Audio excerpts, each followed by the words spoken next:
Y no le han dicho, oiga, huevón, deje eso, ¡Uy! lo van a matar. Totalmente, o sea, me han llamado dirigentes a decirme, hermano, bájale un poquito. Sí, bájale un poquito porque es que en la última ya estuvieron hablando de cómo solucionaban el problema. Y aparte, pues en Blue Radio, pues estábamos en el programa en Blog Deportivo, entonces hágale. Obviamente eso terminó costándome el puesto en Caracol. ¿Quién hizo a Alejandro Pino Calat hincha de Millonarios? En el resumen de goles mostraron cómo Millonarios había perdido 2-1 con Nacional, pero el gol de Millonarios fue el gol de la Gambetta Estrada. Todos quedan como...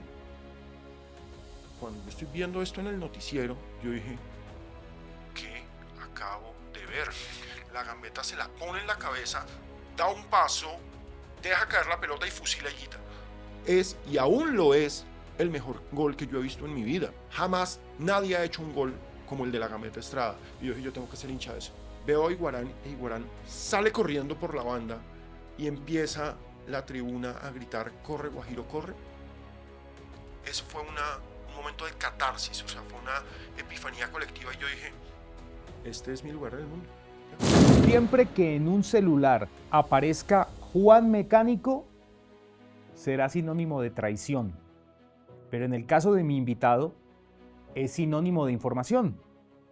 Un héroe sin capa, un hombre que pareciera no le tiene miedo a nada y que sin pelos en la lengua nos contará de él, de su vida, de los Corleone y de detalles que me dejaron sorprendido. Hoy, Alejandro Pino Calat en Un Café con J.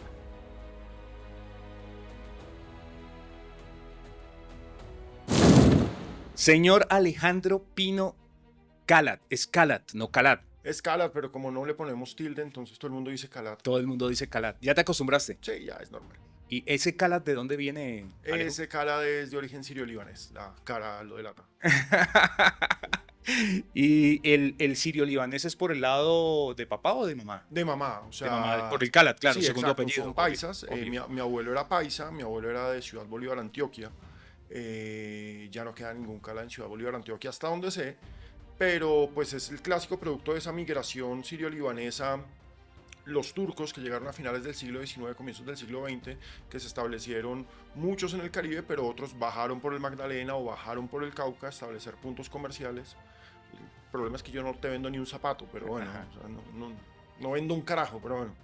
Ajá. Y en esa mezcla sirio-libanesa, antioqueña, colombiana, rola, ¿qué tenés del uno, qué tenés del otro? ¿Sos más abuela, sos más mamá? No, es peor, porque mi papá es pastuso. Ah, tu papá es pastuso. Viva pasto, carajo. Mi papá es pastuso, mi mamá es paisa, mi abuela es santandereana, yo soy el primer bogotano de mi familia. Ajá. Entonces, yo soy muy del lado materno, o sea, de mi familia materna.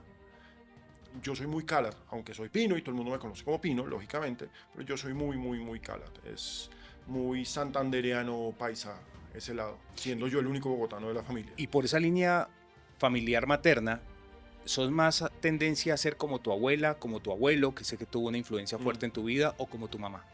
Yo tengo muchas cosas de mi mamá, sé que tengo muchas cosas de mi abuelo, pero digamos que como que la influencia permanente es mi abuela, porque pues mi abuela fue parte fundamental de mi crianza, entonces yo viví con mi abuela un buen periodo de mi vida, entonces tengo muy presente a mi abuela siempre. ¿Y cómo era ella?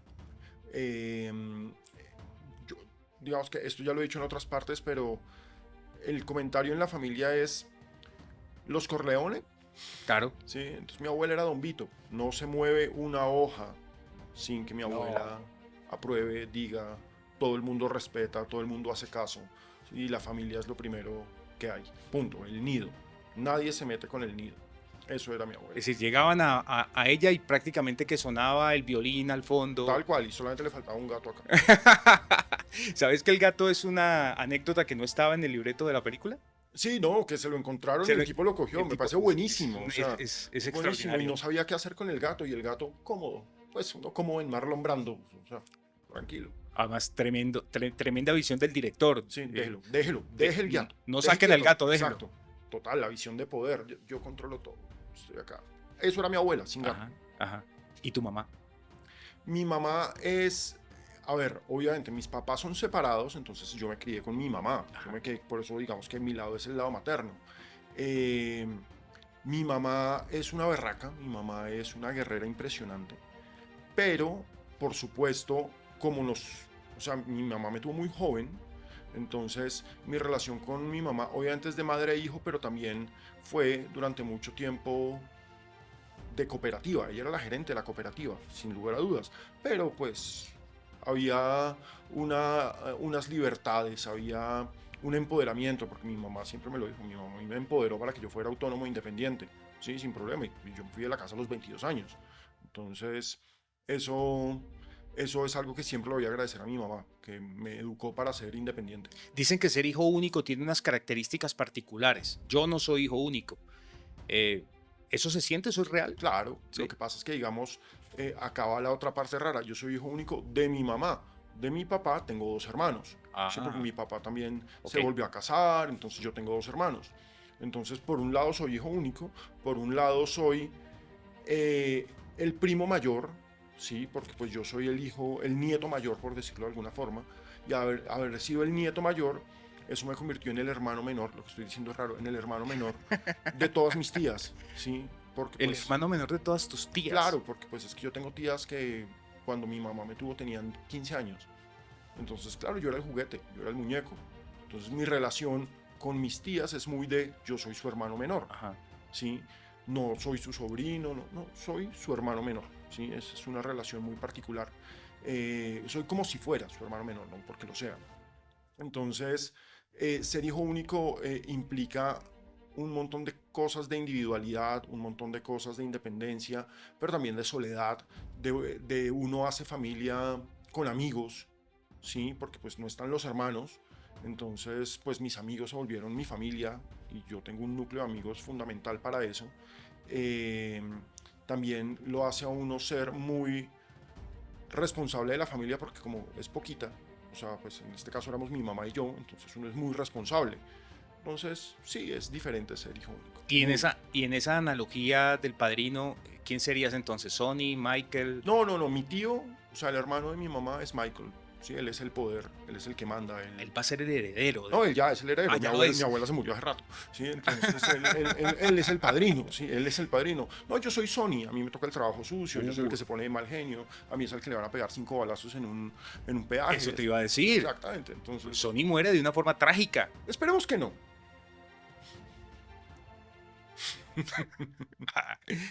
¿Y a tus tías las llamas por el nombre o les dices tías? No, yo jamás le he dicho tía a una tía. Olga, Ángela, Gloria.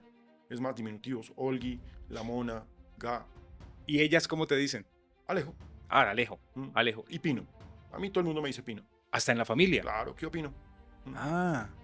¿Y no es raro que a uno lo llamen los familiares por el apellido? Pero es que soy el único Pino.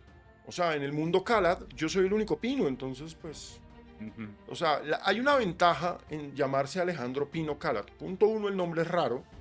Porque Alejandro no es raro, pero Pino sí es raro y Calad es más raro. Y además Pino es como los nombres de perro, eso es corto, entonces es fácil recordación. Pino, Pino, Pino, Pino, es decir, no es un apellido elaborado, Uricoechea, no, Pino, Sal. Ajá. Y Alejo, ¿y la relación con tu papá? Es una buena relación, digamos que mi papá es un muy buen tipo, obviamente mi papá es un papá en mi infancia era papá de fin de semana, no papá de todos los días, entonces pues eso obviamente genera unas dinámicas muy particulares. Yo tengo una muy buena relación con él, con mis hermanos, o sea, tengo una magnífica relación con mis hermanos, pero digamos que viendo la forma en que mi papá fue papá con mis hermanos me di cuenta que no, el tipo no solamente es buen tipo, sino que es buen papá. Lo que pasa es que a mí no me tocó porque pues mis papás es que se casaron a los 21 años, 22 años, ¿sí?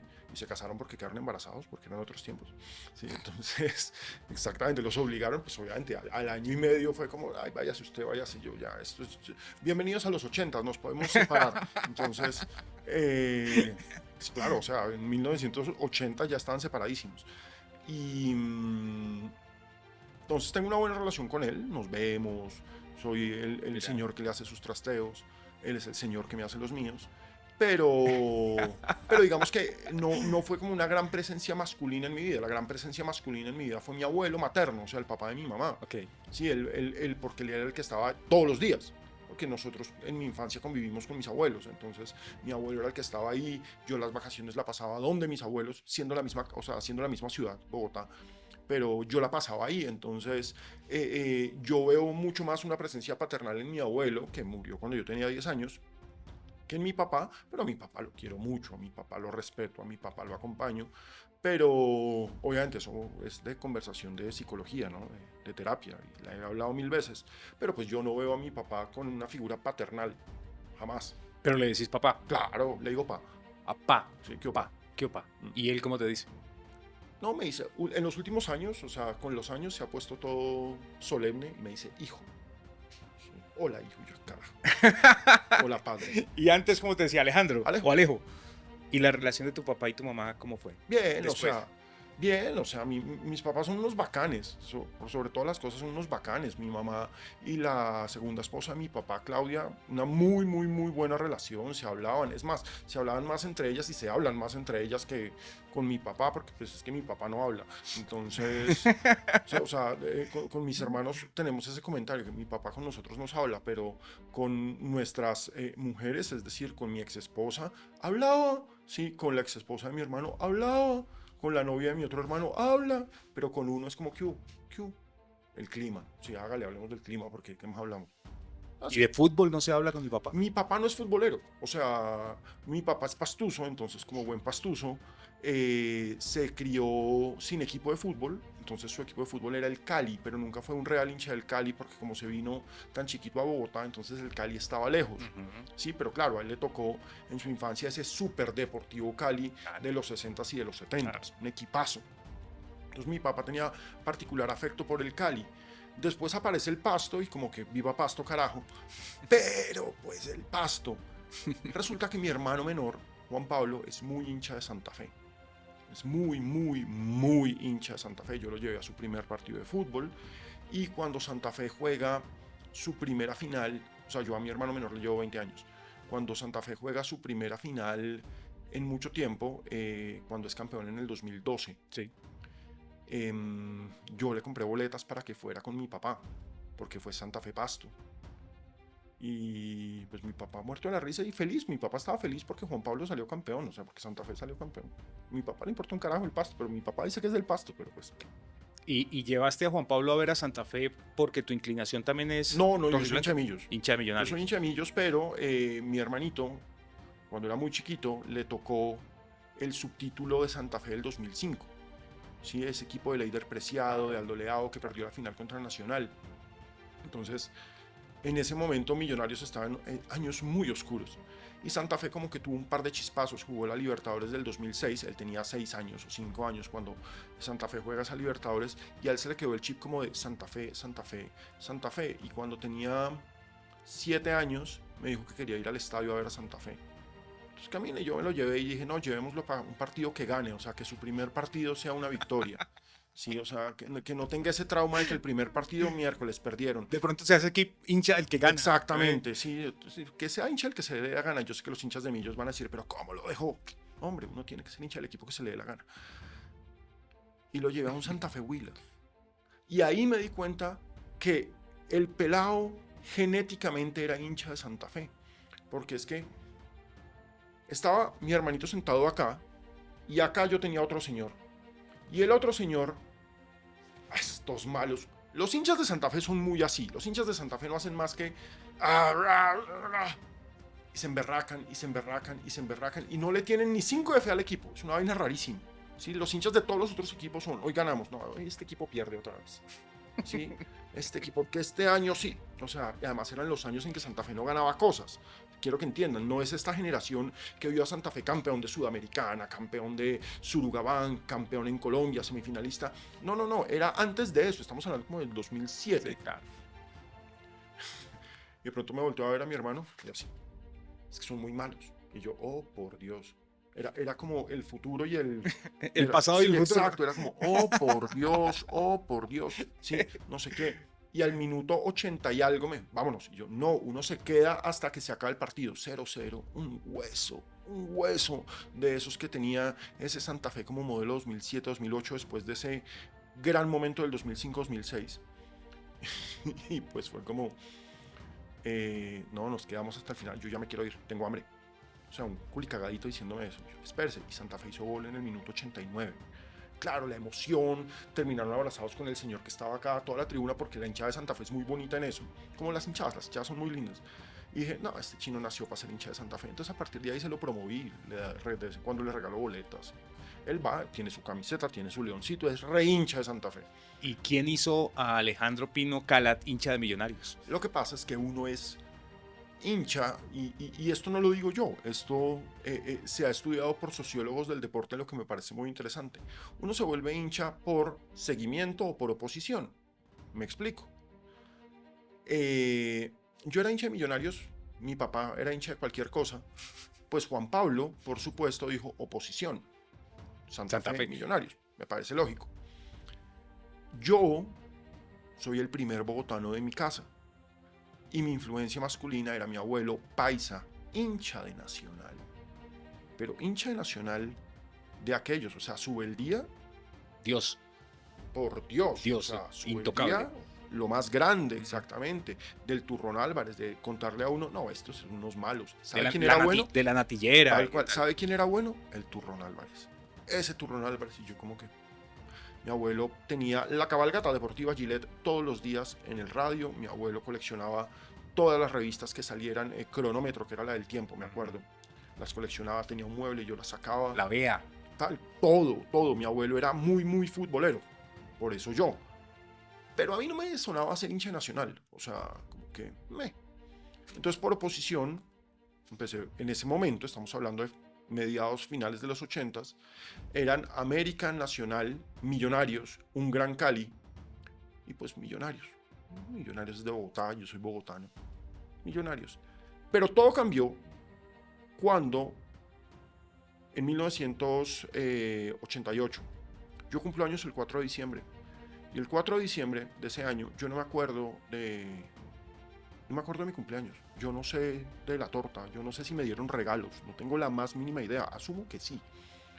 Lo que sí me acuerdo es que esa noche, en el noticiero, en el resumen de goles, mostraron cómo Millonarios había perdido 2-1 con Nacional en Medellín. Pero el gol de Millonarios fue el gol de la gambeta Estrada, en el que entra al área, tira una gambeta para acá, sale con Coro Perea a cerrarlo, con Andrés Escobar detrás, tira una gambeta para el otro lado, no ve el espacio, levanta la pelota, se la pone en la cabeza, todos quedan como... Cuando yo estoy viendo esto en el noticiero, yo dije, ¿qué acabo de ver? La gambeta se la pone en la cabeza, da un paso, deja caer la pelota y fusila a Higuita. Es, y aún lo es, el mejor gol que yo he visto en mi vida. O sea, yo nunca... Lo que quieran de Messi, de Maradona, de Cristiano, lo que quieran. Jamás nadie ha hecho un gol como el de la gambeta Estrada. Y yo dije, yo tengo que ser hincha de ese. O sea, yo tengo que ser hincha del equipo en el que juega ese tipo. Afortunadamente, mi tía, que me lleva 15 años, tenía un novio que era hincha de Millos. Y entonces, claro, cuando yo dije, yo soy hincha de Millos, yo necesito a mi abuelo. Como, o sea, ¿cómo va a ser hincha de Millos? Mi abuelo dijo, no, usted es bogotano, es normal que sea hincha de Millos, hágale, mijo. Sí. Tenía un novio que era hincha de Millos, Roberto. No me acuerdo de los otros novios de mi tía, pero me acuerdo de ese porque fue el primer tipo que me llevó al estadio. Me llevó al estadio a ver un Millonarios Junior. Millonarios afortunadamente ganó 3-1. Y fue... Entonces, claro, ya no solamente fue ver a la gambeta Estrada en ese gol, fue verlo en vivo y fue como, wow. Y de pronto veo a Higuarán. Higuarán es el ídolo de mi infancia. Veo a Higuarán e Higuarán sale corriendo por la banda y empieza la tribuna a gritar, corre Guajiro, corre. Eso fue un momento de catarsis, o sea, fue una epifanía colectiva y yo dije, mierda, o sea, obviamente no dije mierda, tenía 8 años, pero fue como, este es mi lugar en el mundo. ¿Ya? Yo me acuerdo que al otro día, cuando llegué del colegio a la casa de mis abuelos, porque obviamente esto fue un domingo, le dije a mi abuelo, sí, soy hincha de Millonarios, y fue como, bueno, haga lo que se le dé la gana. Pero fue como, ahí me hice hincha de Millonarios. ¿Y en qué momento llega el periodismo a tu vida? El periodismo llega también muy temprano. Yo, cuando salí del colegio, tenía dos opciones. Yo quería ser marinero. Sí, yo quería entrar en Vestirte de en la armada, blanco, no, tal cual, en impecable, la armada, o el sea, buque Gloria. tal cual. Y además yo hacía ejercicio como si se fuera a acabar el mundo. Entonces, claro, y cuando uno entra a presentar las pruebas para la armada, las primeras pruebas son físicas. Las pruebas físicas, te hacía el test de Cooper con tiempazo, o sea, pero el problema es que estoy ciego. ¿Sí? Desde chiquito tengo gafas, entonces pues, hombre, para estar... No, y afortunadamente, no solamente por la carrera que he tenido, sino afortunadamente porque yo tengo serios problemas con la autoridad, cosa en la que no pensaba en ese momento. Y pues uno en las Fuerzas Armadas, sin respeto a la autoridad, hasta ahí llegó. Pero en el 93, cuando yo era adolescente, pasó el 5-0. Ajá. Y el 5-0 a mí me marcó, no por el resultado, a mí el 5-0 me marcó por todo lo que pasó alrededor del 5-0. O sea, en 1993, para los más jóvenes, estábamos en guerra con Pablo Escobar. Había bombazos, había terror. Mi abuela vivía cerca al centro 93 y tocó el bombazo de la 93. O sea, había pánico. Uno veía un carro estartalado en la calle y psicológicamente se cambiaba de andén porque ese carro podía ser un carro bomba. Cierto. Es que a la gente se le olvida el terror en el que hemos vivido en este país. Y de pronto pasó algo que hizo que efectivamente se olvidara eso, y fue la Selección Colombia. La Selección Colombia en la Copa América, la Selección Colombia en esas eliminatorias del 93. Yo nunca había visto al país unido. Yo siempre, mi idea de país era un país de miedo, un país de susto, un país de muertos, ¿sí? Claro, el fútbol y el ciclismo, momentos de gran efervescencia, pero es que era el país unido.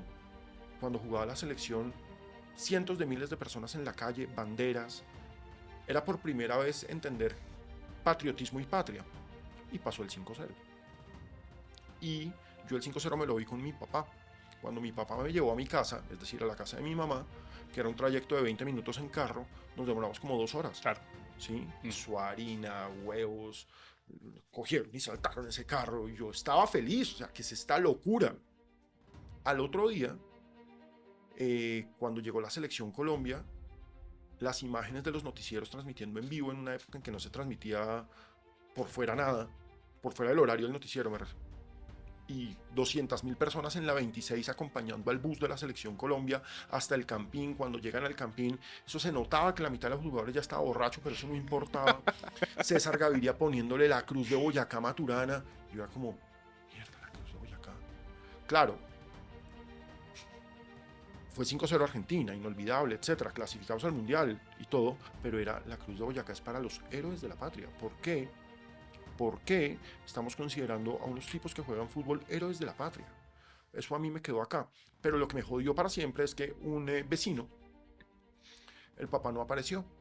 Epa. Porque es que la fiesta, la emoción, etcétera. Y una semana después nos enteramos que más de 90 personas se habían muerto celebrando el 5-0. O sea, en el momento de mayor fiesta, igual volvíamos a ser un país increíblemente violento, igual volvíamos a ser un país de muertos. 200 desaparecidos y 98, 96 muertos. Uno de esos muertos, el papá de un amigo mío. Y fue como, ¿cómo carajos la fiesta, esta fiesta tan maravillosa en la que yo estuve, este momento en el que todo el país le gritó a través de un televisor a Maradona, cuando la cámara enfoca a Maradona, ¿sí? Todos unidos contra Maradona, porque había dicho que Colombia acá, que Argentina acá y que Colombia acá, todos unidos, todos con una bandera y un montón de muertos. Y un muerto además cercano a mí, ¿sí? Y cómo, si hubo un montón de muertos, les pusieron la cruz de Boyacá, si ellos fueron en últimas con esa celebración. O sea, a mí la cabeza me empezó a bailar. Y yo dije, yo necesito entender esto. Y claro, yo tenía 13 años, estaba muy chiquito, pero me empezó a dar vueltas y dije, yo quiero entender esto. O sea, a mí el deporte me encantaba, el fútbol me apasiona, el ciclismo me parece maravilloso. Yo pasé por todos los deportes y en todos fui malo. O bueno, mediocre al menos. Y de pronto dije, no, yo tengo que entender esto. Y dije, sociología, por ahí es. Pero por ahí no era.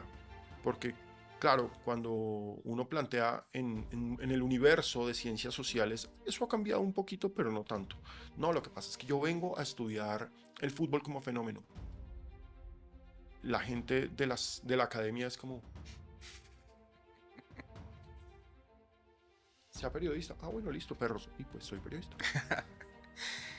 Soy periodista y soy maestro en estudios culturales. Sí, sí. Es muy interesante y no lo había analizado ese cuento. Mientras contaba la historia, todo este recorrido, pensaba, habría sido un hermoso mini cuento de Gabo para los cuentos de la mamá grande. Haberlo incluido, como en este pueblo no hay ladrones, una cosa así. Gracias. Algo así. Tenemos una dinámica siempre, Alejo. Ok. Y son 6 números, tú eliges, vamos a destaparlos todos. Cada Ok. número tiene un tema. Hay temas más blandos, hay temas menos blandos. Y hablamos de cada tema. Elige un número. Comencemos con el 4. ¿Tiene alguna razón el 4? Yo nací un 4. Ok, perfecto. ¿Lo volteo? Sí, y lo lees y me dices de qué hablamos ahí. Las fuentes. Las fuentes. Esta no quería que saliera de primera, debo reconocerlo, pero bueno, así es la vida. Yo no creo en la suerte, te lo aclaro. Ok. Yo no creo en Yo la suerte. Sí, mira, sería un buen debate, pero con un. O sea, un creo cafecito. que la frase del golfista, la suerte favorece a los preparados. La suerte. O sea, entre más entreno, más suerte tengo, decía un golfista. Es una buena frase, es una buena frase. No me hace creer todavía, pero es una buena frase.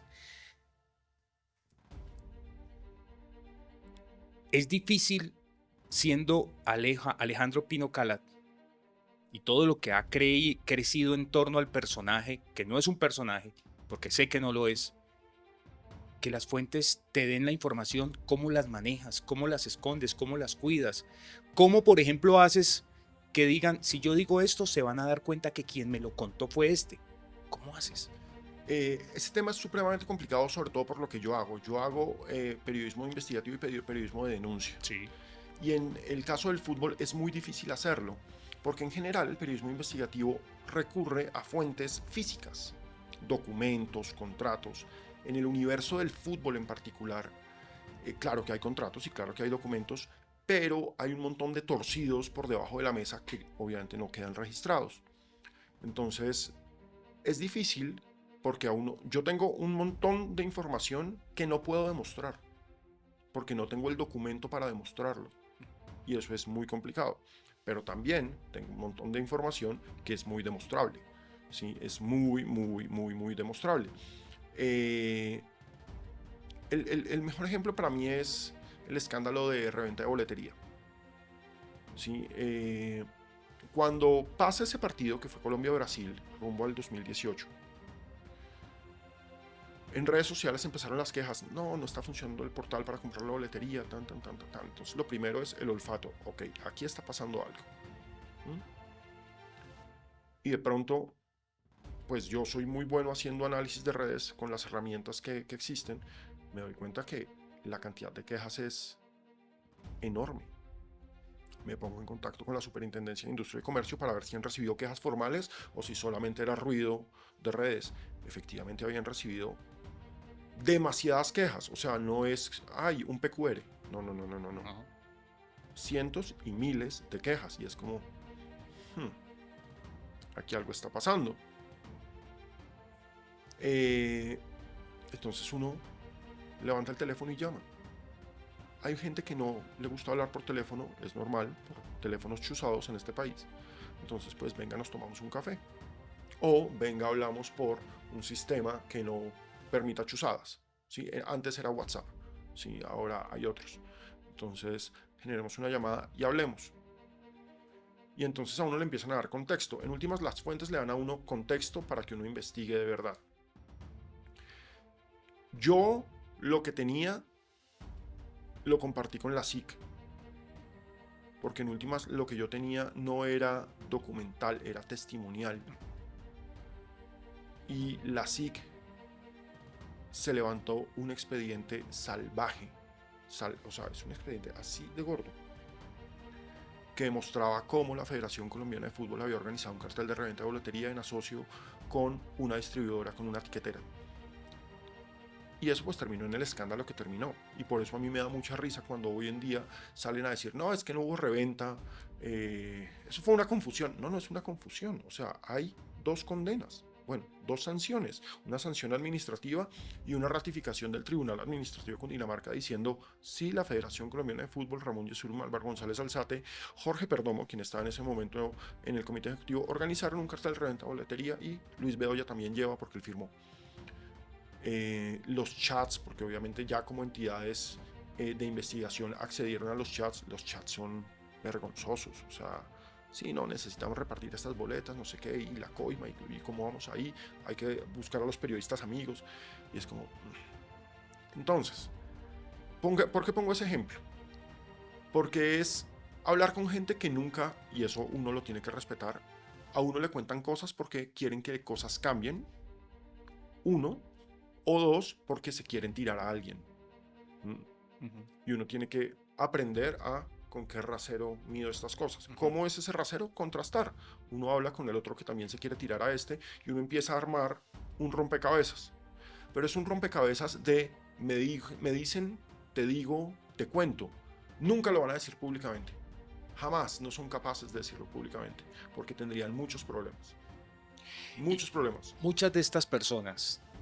Yo soy el Juan Mecánico, yo siempre hago ese chiste, yo soy el Juan Mecánico de los dirigentes del fútbol colombiano. ¿Sí? A mí me llaman, yo ni siquiera los llamo. Oiga, hermano, gente que me... Perdón, con la audiencia. Gente que me putea públicamente, gente que dice que yo soy un enemigo del fútbol, gente que me insultan, no, es que nunca le podemos volver a dar una acreditación a Alejandro Pino, es que ese es un enemigo del fútbol. Yo no estoy acreditado hace como 10 años, a mí ni me interesa, ¿sí? Pero es gente que me llama. Sí, ¿qué hubo, hermano? ¿Qué más? ¿Qué hubo? ¿Qué más? No, es que fíjese, pues yo ya sé que me está contando eso porque tiene unos intereses, etcétera. Entonces lo que yo hago es contrastar. De esa primera llamada yo empiezo a contrastar, ¿sí? Empiezo a contrastar y ahí lo armo, ¿sí? Entonces es raro y sobre todo a mí antes me daba como tristeza y mal genio. Ahora es como, ay Dios mío. A mí cuando hay... A mí eso que me estás contando me produce mucha gracia. No, pero no eso. Esto que voy a decir es lo que antes me daba tristeza y mal genio. A mí me llaman a veces colegas. ¿Qué hubo, hermano? ¿Qué más? Yo, ¿qué hubo? ¿Qué más? Oiga, no, lo que pasa es que me contaron esto. Y yo, claro, ¿por qué? Porque él no lo puede contar en su medio, porque hay presiones económicas, presiones políticas, etcétera, etcétera. Entonces me cuenta y yo, ok, listo. Yo tengo que contrastar lo que usted me está diciendo. Pero en general cuando pasa eso, y a veces ni siquiera para contarme cosas, a veces como, oiga hermano, gracias, porque no, porque usted contó esa mierda que tocaba contar. Y la frase que me da tristeza y me da... O sea, es que nadie más puede hacer eso. Y esa frase me la han dicho muchos periodistas, o sea, muchos es más de 10. Hermano, es que nadie más puede hacer eso. Claro, es un poco kamikaze de mi parte. A mí esto me ha costado puestos, vetos, censuras, contratos, etcétera, etcétera, etcétera, etcétera. Pero punto 1 es lo que yo hago, punto 2 lo hago bien, y punto 3 yo siento que es necesario hacerlo. Es absolutamente necesario hacerlo. Y las fuentes saben que es necesario. A mí nunca deja de... Antes sí se los reclamaba, ya no. Cuando un dirigente, un directivo, me dice, no hermano, es que... es necesario que esto se sepa. Y yo, pero usted está en la asamblea, usted está ahí sentado con ellos, usted cómo permite que hagan estas cosas. Yo antes les decía eso. No, pero es que usted sabe, ya no se los digo ya. Sí, entonces claro, están al interior y quieren que las cosas cambien, pero no hacen nada para que cambien. Entonces buscan al pendejo que puede hacer un ruido para ver si las cosas cambian. Y lo chistoso es que yo llevo 15 años haciendo ruido y muy poquito ha cambiado. O sea, hay cosas que sí han cambiado y cosas que celebro, pero no han cambiado por mí. Han cambiado porque, en últimas, en particular el fútbol se mueve por intereses económicos. Cuando las marcas reaccionan, cuando las marcas dicen, hey, hasta aquí, es que tenemos cambios. Todo lo que ha pasado con el fútbol femenino no es por la generosidad de la dirigencia, es porque hay un montón de marcas que han dicho, hey, ahí hay un público objetivo. Nunca nos olvidemos, Águila pasó de tener modelos a tener jugadoras de fútbol como imagen. Eso es un cambio importantísimo, importantísimo. Acabaste de utilizar una frase que me hizo ruido. Buscan al pendejo. Y No, lo que pasa es que... asumes el rol de pendejo. No, o sea, más, lo que pasa es que es algo O coloquial. salió coloquialmente. Salió Ok, coloquialmente. está bien, Pero no, Está bien. yo asumo mi papel. Es Ajá. decir, yo tengo un problema bien particular y es, yo ya entendí que yo no voy a salvar el fútbol. Me costó muchísimo entenderlo. Pero cuando yo era chiquito yo estaba convencido de que yo voy a salvar el fútbol. Y a punta de totazos me di cuenta que no, porque pues solo no voy a poder nunca. A mí me alegra y celebro que hay una generación de periodistas jóvenes que están interesados en que las cosas cambien. Me alegra y celebro que en últimas esto solamente cambia con una hinchada responsable, porque es que en general el hincha no tiene por qué ser responsable, el hincha está ahí, ¿sí? De corazón. Pero el hincha ya se empezó a dar cuenta, o sea, si el fútbol posmoderno es un fútbol hiperprofesional en el que solamente importa la plata, el hincha ya se empezó a dar cuenta que es un cliente, lo que es muy triste y muy jodido. O sea, decirte que tu vida es consumir, porque el hincha es, mi vida es Millos, mi vida es Nacional, mi vida es Santa Fe, mi vida es el Real Madrid, mi vida es, y de pronto ya estás dándote cuenta de, mierda, es que yo lo que soy es un consumidor. Pero entonces los hinchas ya se dieron cuenta que pueden ser consumidores responsables, que pueden exigir, que pueden pedir un mejor producto. Y la única forma de que esto mejore es con que esos clientes, llamados hinchas, pidan un mejor producto, y lo están haciendo, afortunadamente. A veces lo hacen de muy mala forma, lo que no puede ser. La violencia nunca es el camino, pero lo están haciendo. Otro número, Alejo. Cojamos el 6. A ver, ¿qué dice el 6? Maestros.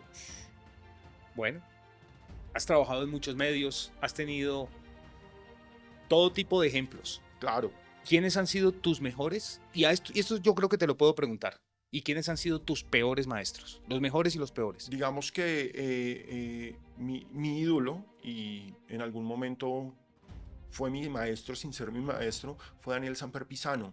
Porque Daniel Samper Pisano no solamente es un monstruo del periodismo investigativo colombiano, sino que él me dijo la frase que me definió a mí.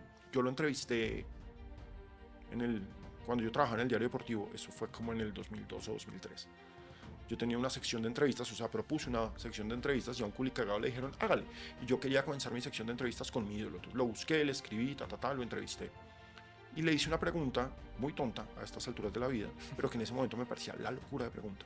Y es, ¿él por qué no era periodista deportivo? Si él, siendo periodista investigativo, un tipo que denunció la mano negra en los 80s, que le tocó huir del país por amenazas del narcotráfico y de la mano negra, pero que había hecho cubrimientos de mundiales de fútbol, de Tour de Francia, escribía absolutamente delicioso de fútbol, de ciclismo y de todo tipo de actividades deportivas, porque no era periodista deportivo? Y él me responde con total solemnidad, ¿cómo así que yo no soy periodista deportivo? Es que si me toca cubrir económicas, cubro económicas, si me toca cubrir políticas, cubro políticas, si me toca cubrir judiciales, judiciales, si me toca cubrir deportes, deportes. Yo soy periodista y me preparo para cubrir cada frente bien. Y fue como, yo quiero hacer eso. Entonces, eso es la primer guía.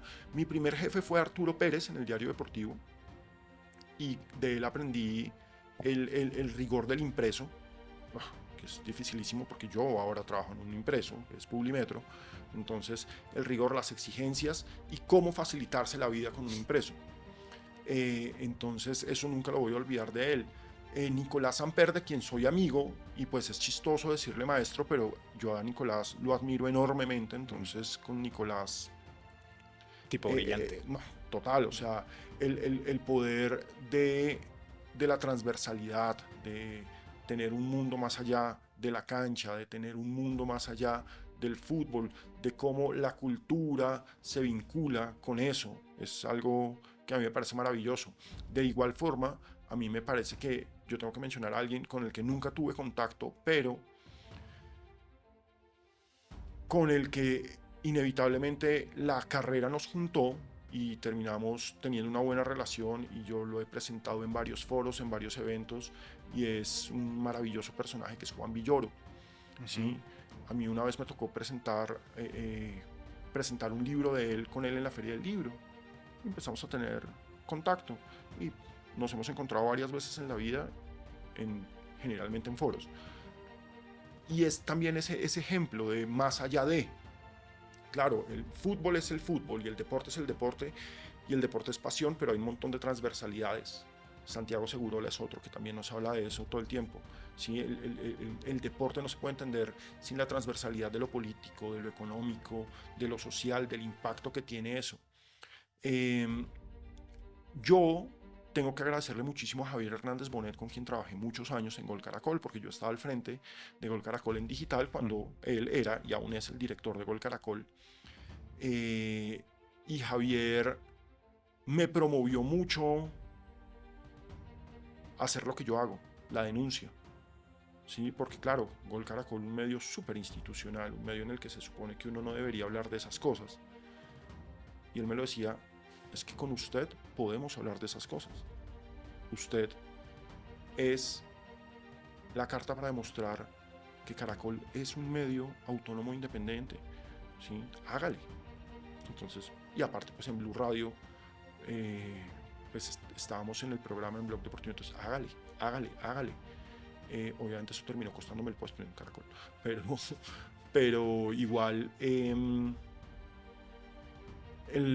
trabajar con fuentes, el hablar, el buscar, el conversar, el venga, nos tomamos un café, ese tipo de cosas fueron muy valiosas con Javier, que tiene muy claro además el negocio y la industria, y eso también es muy importante para mí, entender el negocio y la industria.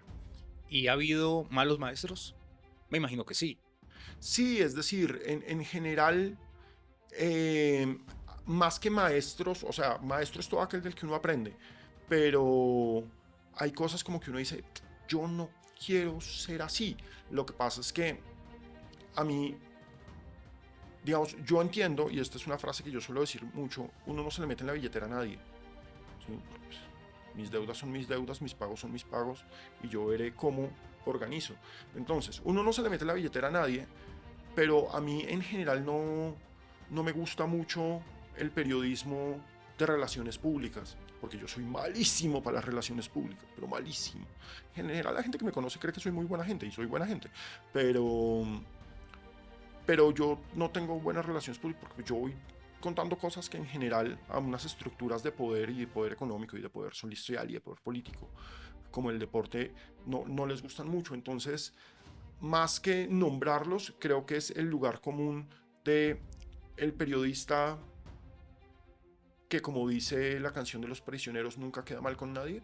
Sí, nunca quedas mal con nadie. A mí no, el periodismo se tiene que comprometer, porque si no es relaciones públicas. Otro número, Alejo. Vamos el 1. A ver, ¿qué dice ahí? La muerte. Uy. La muerte. La muerte. Una frase construida con dos palabras, de la que pareciera los colombianos nos hemos vuelto casi como mejores amigos. Pero particularmente, ¿qué es la muerte para Alejo Pino Calá? Es certeza. O sea, todos, en el momento en que uno entiende que se va a morir, no se sabe en qué momento, uno se libera. ¿Sí? Entonces eso es importante. La muerte para mí ha sido como muy presente en la vida, no solamente por lo que contaba antes de mi infancia ochentera en un país muy violento, sino porque en general, pues el destino o la vida ha querido que a mí mi abuelo se me murió en mis brazos, mi abuela se me murió en mis brazos. La muerte ha estado como muy presente en mi vida con seres queridos.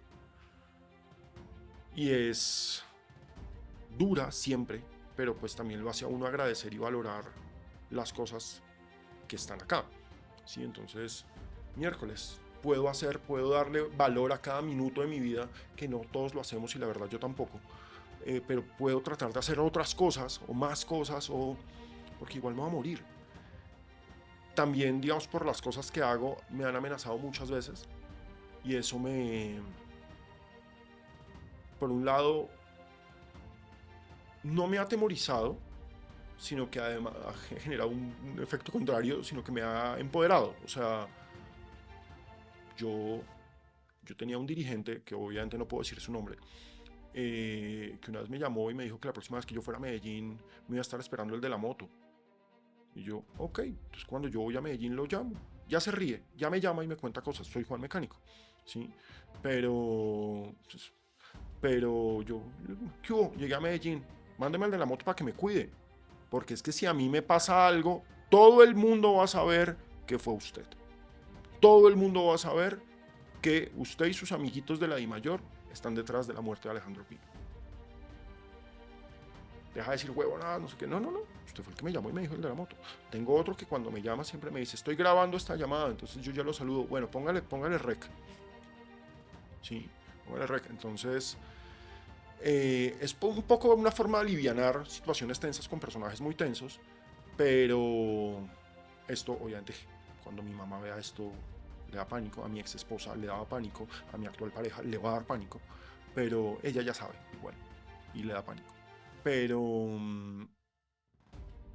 en últimas, pues uno tiene que, los miedos de uno son los miedos de uno, y pues yo a eso no le tengo mucho miedo. Creo que por eso hago el chiste de que yo soy Sony. Puede pasar. Y no le han dicho, oiga, weón, deje eso, ¡Uy! lo van a matar.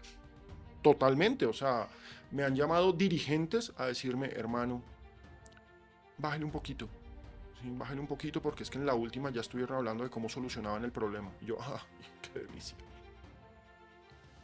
Recuérdeles que yo tengo unos archivos en los que queda clarísimo que fueron ellos. Alejo, nosotros no sabemos como país ni siquiera quién mató al mariscal Sucre. Sí, no. ¿Quién mató a Sucre? Nadie sabe. ¿Quién mató a Gaitán? Nadie sabe. ¿Quién mató a Garzón? Nadie lo sabe. ¿No le da miedo que con esa lucha enconada que tiene usted para visibilizar problemas que no se van a resolver? No lo estoy sentenciando, para nada. No, mire, otra vez. Por supuesto, pero estamos hablando de eso. Pase el tiempo y digan, otro Sucre, otro mariscal Sucre, otro Gaitán. No, pero o sea, no, yo no quiero ser ni un mártir ni un héroe, no me interesa eso. Pero lo que pasa es que no podemos seguir permitiendo un deporte, o sea, no podemos seguir permitiendo no solamente en el deporte, un país tan corrupto, o sea, la corrupción es el orden del día. El gran problema de este país no es el narcotráfico, no son las FARC, no son los paras, no es Petro, no es Uribe. El gran problema de este país es la corrupción enquistada en el alma nacional. Y no es producto de la era del narcotráfico, es de siempre. O sea, aquí hay una crisis institucional en la que no se respeta la ética, en la que no se respeta las instituciones. Acá nos volamos el semáforo, acá nos ponemos de mal genio porque nos pusieron un control de 50 kilómetros por hora y con cámaras. Acá, cuando no están mirando, tiras la basurita en la calle. O sea, las reglas están afuera, pero las reglas deberían estar adentro. Y el comportamiento ético debería ser perenne, es decir, debería estar todo el tiempo en los colombianos. Con eso Colombia sería un mejor país, ¿sí? O sea, si somos un país chéverón, solamente con este caos ético en el que vivimos, mierda, que tengamos un poquito de comportamiento ético.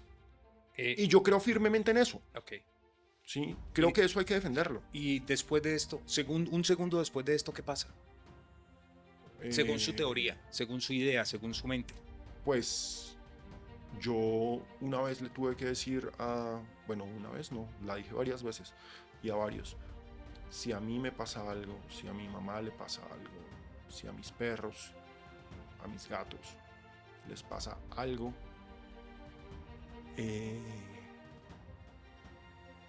o sea, si yo no me morí, nos fuimos a la mierda. O sea, ahí sí les saco todo. Demándenme si quieren, les saco absolutamente todo. Todo, y se caen y terminan presos.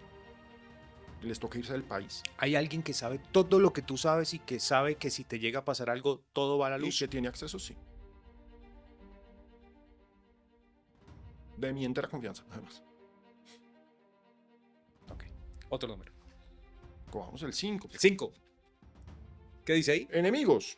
No, pues es que... No, pues es que ya se acabó el programa. Hasta sí, lo que pasa es que, a ver, a mí una vez Álvaro González Alzate me invitaron, no.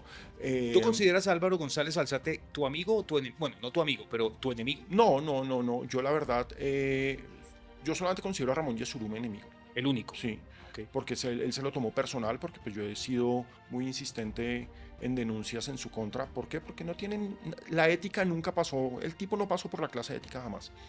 Sí, o sea, es una vaina impresionante. las comisiones, el escándalo de reventa de boletería, el hecho de que su hijo sea el representante de la Selección Colombia para los negocios de los amistosos en el exterior. Eso no es ético, ¿sí? Eso no es ético. Entonces, claro, como yo cuento esas cosas, el tipo se lo ha tomado personal, el tipo me hizo echar de Caracol, el tipo me hizo echar de Fox, el tipo de la única parte donde no me ha podido hacer echar es de Publimetro, porque para echarme de Publimetro me tengo que echar yo mismo, porque yo soy el director. Entonces él no me va a llamar a decirte, Pino, échate tú mismo. Yo sí, huevo, no voy a echar. O sea, no. Pero ese sí por sus comportamientos. En general, yo no creo que los dirigentes sean enemigos míos. Yo creo que yo hago parte de un juego, de un baile.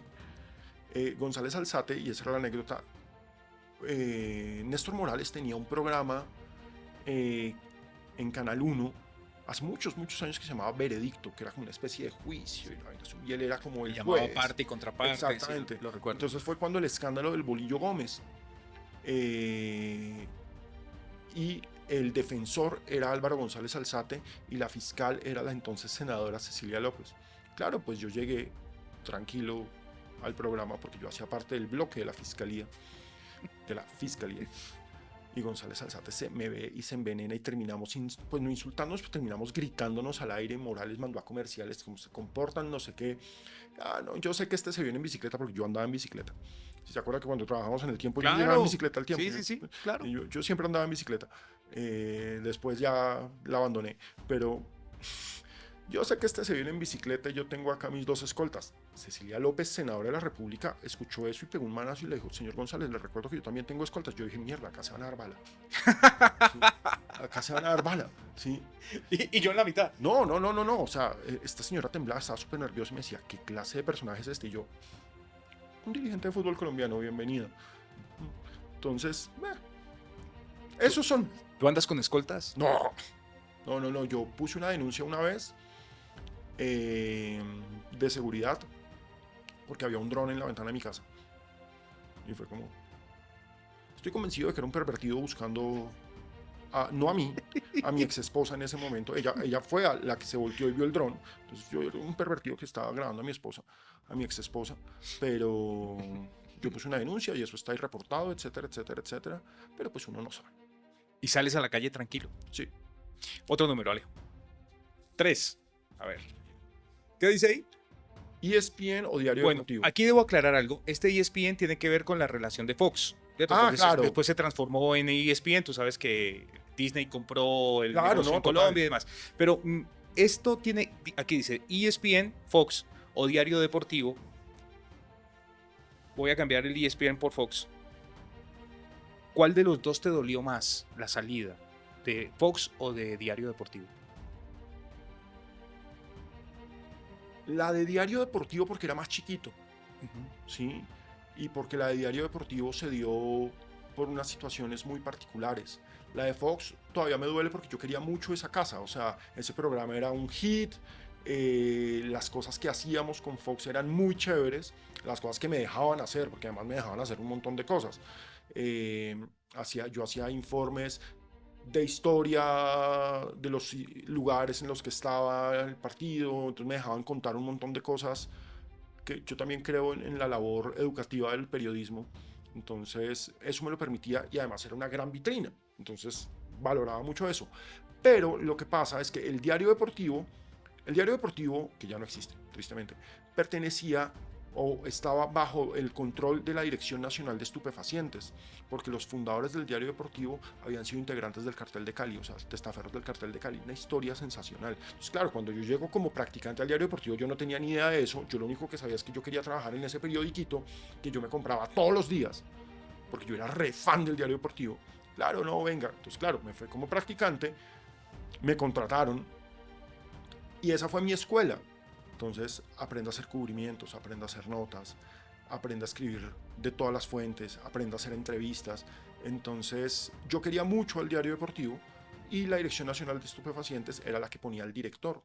Y pusieron de director a un personaje nefasto que terminó quebrando al diario.